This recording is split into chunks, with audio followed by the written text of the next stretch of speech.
Hi, I'm David, that's Lauren, and this is Ryan. You won't be seeing a lot of us, so we'll try to let our pictures do the talking. So let's pretend you're a student at a local college. You've just been assigned a big project, and you immediately get to work on it. By playing video games, listening to music, pondering life, and generally wasting time until the day before it's due. So obviously you're freaking out, and you realize it's time to start on your paper. So the first resource people go to is Facebook, to stalk that cute girl in your class. Or Twitter, to watch the downfall of Amanda Bynes into the next Lindsay Lohan. Or the multimedia resource YouTube for cat videos. Or other videos. But eventually everyone comes to the unifying source of knowledge on the interwebs, Wikipedia. It has everything you need. The paper will write itself now. But bad news for you, more and more schools have outlawed Wikipedia in academic writing. This is annoying. Wikipedia is a valid source, the procrastinators of the world cry. True. Wikipedia can be helpful in researching a topic for a starting off point, but hidden in the articles are numerous errors and inconsistencies. Don't believe us? Then do research. But research is boring, so that's why you're at Wikipedia. Or Tumblr. So we did it for you, on a fitting topic, internet addiction. Let me give you some background to why Wikipedia has become the black sheep in academia. The main reason Wikipedia is not trusted by many professors and writers originates from Wikipedia's own policies. These principles of Wikipedia are outlined in the 5 pillars, which states, Wikipedia is free content that anyone can edit, use, modify, or distribute. The fact that anyone, man, woman, baby, fox, golem, whatever, can edit the article is a major cause of concern for the reliability of the site. You probably already realize that the internet is an amazing place, full of wonder, double rainbows, grumpy cats, and distractions. One can easily get lost and spend hours, or days, and become an addictive part of your life. After numerous hours at the computer and awkward social interactions, you realize that it's time to figure out what's wrong with you. So you fall back on your trusty companion, your computer.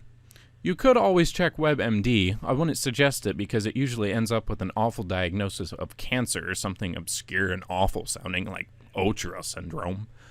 So you end up at Wikipedia's internet addiction article. In the causes and effects section, it states that the main symptoms of internet addiction are similar to depression.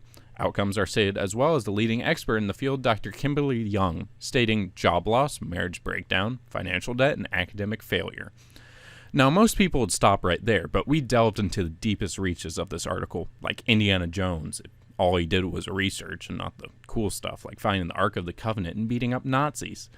We researched the sources cited in the Wikipedia article and found that Wikipedia isn't as trustworthy as originally thought. With our research, we found that this article excludes certain details from the sources to try to be concise, but essentially making the article a broad assertion full of inconsistencies. In our research, we found that 2 of the citation side were actual advertisements and not scholarly articles. Another 2 were broken links, and one in which key aspects such as Young's finding that there is a further need of investigation, as depression may be a codependent factor of internet addiction and not a symptom, were disincluded in the article itself. But the most striking conclusion we found in our research was that the main side sources were all written in 1998. I'll let that sink in a bit. 1998. Does anyone remember what the internet looked like then?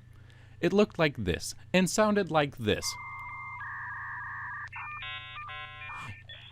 And took 3 minutes just to connect to the internet. Shouldn't an article on internet addiction take into account timely articles, especially ones written after the social media revolution in the mid-2000s?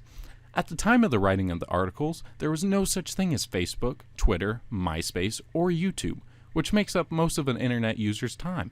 And the main addictive forces of the internet were computer games and computer coding, according to Young. Our research determined that this article was unfit for scholarly use, as judged by several factors like timeliness, credibility, and accuracy. Now, our findings for this article may have been consistent with claims of Wikipedia's inaccuracy, but this cannot be an overarching statement for Wikipedia as a whole. Special consideration needs to be done for each article, as the myth that everything on the internet has to be true is obviously false. Well, that's the lesson for today. Hopefully you guys learned something.